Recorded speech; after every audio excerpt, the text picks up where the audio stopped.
Hello guys, welcome to another interesting session of our DSA course. We are in the chapter of recursion and today's topic is sum of digits using recursion. Basically what does it mean is you have a number, you have to find out the sum of the digits using the method of recursion. You know already how to do it in iteration method, but now we are going to learn about the recursion method. So let's move forward. So what's our task? There is a number given to us. We need to find out the sum of its digits using recursion. So the step-by-step process is for a better understanding of how this algorithm works. Suppose we have a number 1, 2, 3, 4, 5. So the output should be 15. How? 1 plus 2 is 3, 3 plus 3 is 6, 6 plus 4 is 10 and 10 plus 5 is 15. So what do we do here? In the step 1, we basically modular divide 1, 2, 3, 4, 5 by 10, which gives us 5, and then we send this 1, 2, 3, 4, 5 by 10, which gives the answer 1, 2, 3, 4 to next step. In the step 2 again, we first modular divide it to get the last digit. Then again, we remove the last digit. For that, we use by 10. Normal integer division by 10, which gives us 1, 2, 3, 4 by 10, that is 1, 2, 3. In the next step again, we modular divide it by 10 to give it 3, and into next step we do 1, 2, 3 by 10 to give us 12. Again 12 mod 10, which gives us 2, and again 12 by 10, which gives us 1.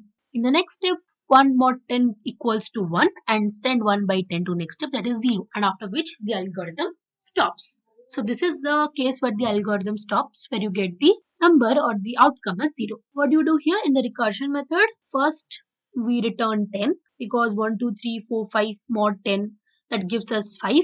So the returning thing, that return 10, return 6, return 3, return 1, return 0, it happens in the when we backtrace. What happens? First look at the blue arrows. Here 1, 2, 3, 4, 5 mod 10 gives 5. In the next step 1, 2, 3, 4 mod 10 gives 4. In the next step 1, 2, 3 mod 10 gives 3. In the next step 1, 2 mod 10 gives 2. Then 1 mod 10 gives 1. And when your n is equal to 0, you have to return 0. So in the first case, after your n becomes 0, you return 0. In the next step, you return 1. Then 1 plus 2. In the next step, you return 3. Then 3. This 3, return 3 plus this 3. You get 6, you return 6. 6 plus 4, 10. Then 10 plus 5, 15. Your final answer comes to 15. This is by using the recursion method. So, the time complexity will be big O of log n, where n will be the given number, and auxiliary space will be also big O of log n because of the recursive call stack. Because here in recursion, we are using the stack, which we are going to learn in our upcoming videos. So, but just keep in mind when you're having recursion, you're going to use a stack here. Stack is also data structure. So, let's go to the coding section and let's try to write out the code. Let's first create a file here. So the name should be sum of digits .python. Now let's create the program. Def digits, take the parameter n. Then if n is double equal to 0, return 0, or else return n mod 10. Plus what do you return? Again, recursively call the function sum of digits, then to integer divided by 10. To remove the last digit, simple. This is the function. Now the driver code. If name double equal to, yes, write down main. Okay.